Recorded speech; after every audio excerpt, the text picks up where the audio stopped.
نزل اعلان من كذا يوم بيقول لك ان هو التقديم قريب جدا. جهزوا الورق اللي هو شهاده الكريدت والسي في بتاعك عشان تقدم على طول، لان طبعا التقديم بالاولويه، اللي يقدم الاول فهو اللي الاولويه طبعا ان هو يتقبل.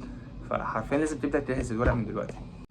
تدريب بنك مصر ده حرفيا نقله كبيره جدا في حياتك، لان التدريب بالذات اوفلاين كمان، فانت هتتعلم حاجات كتير جدا. هنخش في التفاصيل دلوقتي، ازاي تقدم الورق المطلوب، ازاي تتقبل في تدريب، ايه التدريبات الموجوده، هل في مكافآت ماليه، يعني كل حاجه. فنتكلم بس في الاول في كورس انجلش هينزل قريب، هيكون بدايته على اول الاجازه، بحيث كلنا نبقى فاضيين وعندنا الوقت الكافي ان احنا نبدا نسمع كورسات انجليش وبتاع، ونكون وقت الامتحانات ده عدى. فدلوقتي هنبدا في الفيديو. والكورس الانجليش هيكون يشمل ريدنج، listening، جرامر، كل حاجه حرفيا، ووردز، وكل حاجه. هنحاول نعمل بلان بحيث نشرح ازاي السيستم هيمشي، وهنحل اكسرسايز، وفي حاجات كتير جدا في بلان قويه ان شاء الله. ان شاء الله اتمنى تعجبكم، فما تنساش سبسكرايب عشان تبقى جزء من الكورس ده. وهي كورسات الانجليش بره غاليه جدا، فوفر على نفسك. انت تخيل، ومش هيجيلك بنفس الكفاءه دي، لان انت اساسا انت اخرك بره، انت ليك وقت تايم معين وخلاص. يعني اللي فهم واللي ما فهمش وتحفظ شويه كلمات وخلاص. فنبدا ده في تدريب بنك مصر. اول حاجه، ليه تنزل تدريب؟ في مكافآت، عشان عارف انت طبعا انت مستني الكلمه دي، في فلوس في الاخر.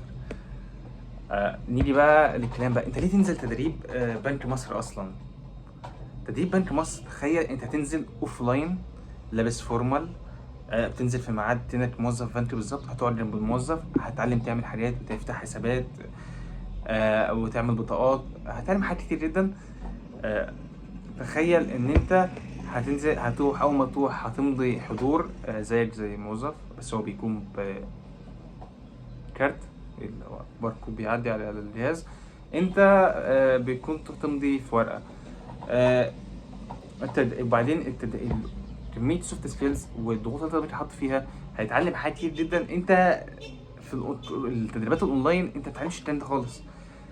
هيكون ليك معارف في البنوك، هيكون ممكن وسايط قدام، هيبقى يكون ليك معارف، هتعرف ناس كتير جدا من هناك. حرفيا يعني احلى فتره هتنزل فيها، وكل ما الفتره تطول انت حرفيا هتقضي مده او امتع، وهتتعلم حاجات اكتر بكتير. فاللي هو فرصه والله ما تعوض، لان انت مش هتلاقي حد في الاخر يديك مكافاه في الاخر، وهتعلم حاجات وهتنزل زي اي موظف بنك. فهو حقيقي فرصه كبيره دلوقتي. طب دلوقتي تدريب بنك مصر عندنا ايه؟ بنك مصر عندنا تدريب رواد، تدريب ميداني.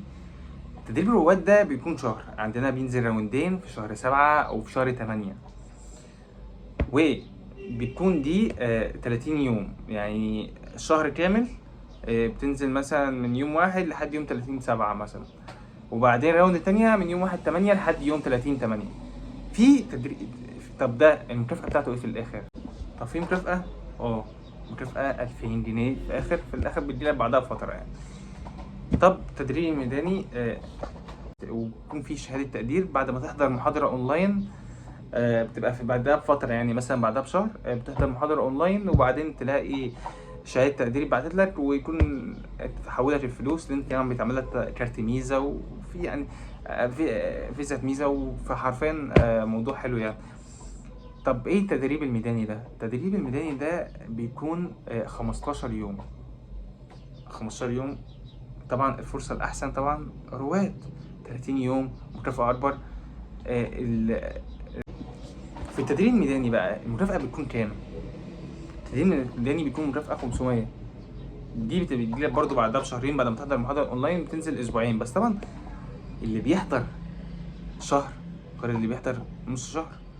نص شهر 500 جنيه، وطبعا مدة أقل ويتعلم حاجات أقل، لأن ما أنت ما عدتش مدة حلوة. شهر لا، أنت عندك فرصة حرفيا هتاخد 2000 جنيه في الآخر. وغير إن أنت، والأهم من الفلوس، إن أنت هيكون عندك الوقت إن أنت تتعلم حاجات كتير. هتتعلم الانضباط، هتتعلم بروبلم سولفينج، هتتعلم إن أنت إزاي تشتغل تحت ضغط.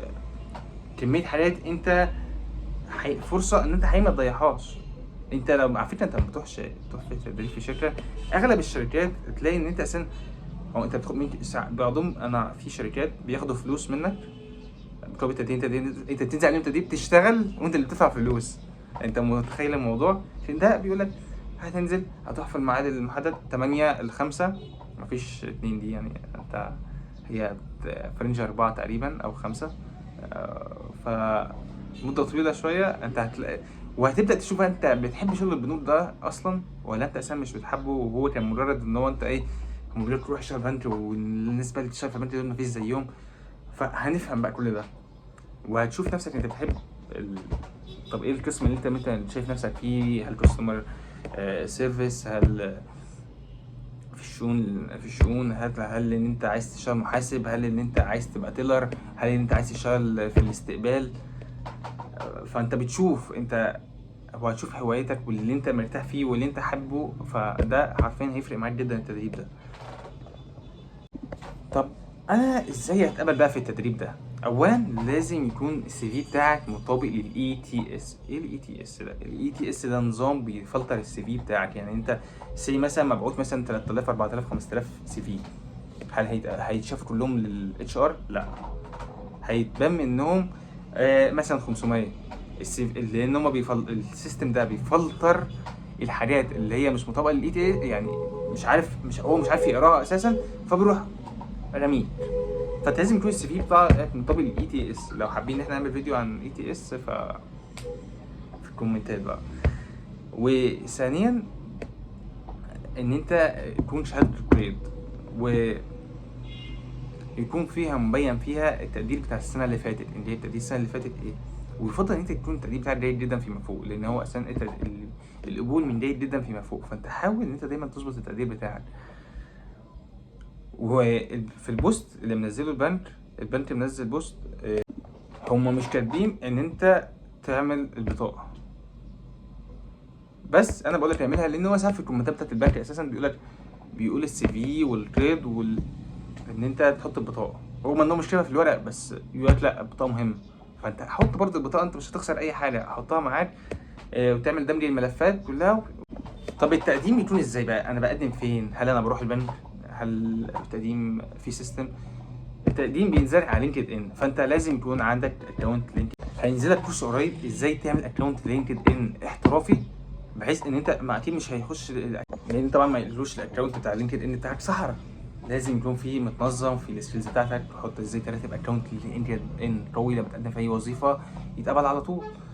فاحنا هنعمل الكورس ده قريب، هينزل خلال اليومين جايين، ده بكره او بعده، ونشوف ازاي تعمل واتبع كل الخطوات اللي فيه. هيكون مده قليله جدا، ده تلت ساعه بس. هتعمل سي في وهتعمل اكونت لينكد ان قوي جدا حقيقي، هيفرق معاك وهيكون ليك الاكسبت ان انت تتقبل في اي وظيفه. فلازم تظبط اكونت لينكد ان، لان خصوصا دلوقتي ما ينفعش تكون في 2025 وما عندكش اكونت لينكد ان. اغلب الناس اللي بيتوظفوا دلوقتي بيتوظفوا عن طريق لينكد ان، فازاي ما يكونش عندك اكونت لينكد ان؟ انزل اعمل سبسكرايب عشان تعمل اكونت لينكد ان. طب دلوقتي احنا عرفنا التقديمات وده. التقديم هينزل خلال مثلا اسبوع، ممكن بكره او بعده. خلال الفتره دي بيكون فتره التدريب الميداني بيكون في شهر 9، بيكون راوندين 15 يوم، من 1/9 ل 15/9، والتانية بتكون من 16/9 لحد بعدها. لكن الرواد بيكون في شهر 7 و8، شهر وشهر. هما راوندين هنا وراوندين هنا. فالحقوا قدموا واستغلوا الفرصة دي، لأن حقيقي الفرصة دي هتفرق معاك جدا.